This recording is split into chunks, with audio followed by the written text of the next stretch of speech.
Баршаңызға сәлем, сіздермен түрік киносы арнасы. Бүгін біз түрік сериалдарының ең талантты және ерекше актерлерінің бірі İlker Kaleli туралы сөйлесеміз. Көпшілікке ол «Бір сен үшін» телехикаясындағы әсерлі рөлі арқылы таныс. Бірақ бұл актердің шығармашылығы мен өмір жолы әлде қайда терең. İlker Kaleli 1984 жылдың 11 мамырында Стамбул қаласында дүниеге келген. Әкесі Ван аймағынан, ал анасы неміс және түрік тектес. Яғни оның мәдениеті де, тәрбиесі де өте бай ортада қалыптасқан. Алғашында İlker актер болуды емес, өнер менеджментіне оқуды таңдады. Ол Стамбул культур университетін бітірген. Бірақ өнерге деген сүйіспеншілік оны Лондонға, әлемге танымал Ламда академиясына алып келеді. Дәл сол жерде ол кәсіби актерлік шеберлігін шыңдайды. Экрандағы алғашқы рөлі «Сон» сериалы.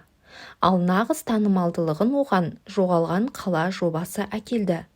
Бірақ İlker Kaleli'ді үлкен жұлдыз еткен әйгілі «Бір сен үшін» сериалы. Онда ол күрделі тағдырлы Пойрас кейіпкерін сомдап, көрерменнің жүрегіне жол тапты. Бұл рөлі үшін ол алтын көпелек марапатын да жеңіп алды. Оның шығармашылығы тек сериалдармен шектелмейді. İlker музыкаға да жақын адам. Ол гитарада, пианино, тіпті барабанда да ойнайды. Кейбір жобаларында өз даусымен ән де орындаған.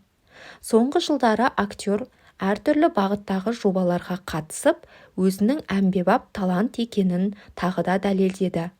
Ал жаңа көрермендерге ол «Тонау» сериалындағы рөлі арқылы таныла бастаған болатын. İlker Kaleli эмоцияны шынайы жеткізетін, әр рөлге жан-тәнімен кіретін, кадрда да, өмірде де қарапайымдылығымен ерекшеленетін актер. Сондықтан ол түрік сериалында сүйетін көрермендері үшін ерекше орын алатыны сөзсіз.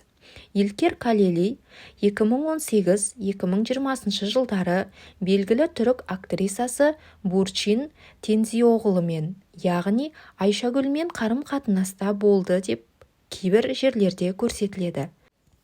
Олар «Бір сен үшін» сериалында бірге ойнағаннан кейін жұп болған. Қазір ресми түрде бойдақ. Бірнеше рет шетел актрисаларымен байланыстырылды, бірақ расталған ақпарат жоқ. İlker отбасы туралы көп ақпаратты жария етпейді. Интервьюлерінде отбасының жеке өмірін қорғауды жөн санайтынын айтқан. Музыкаға қызығу анасы жағынан берілген деп айтады. Анасы жас кезінде өнерге жақын болған деседі.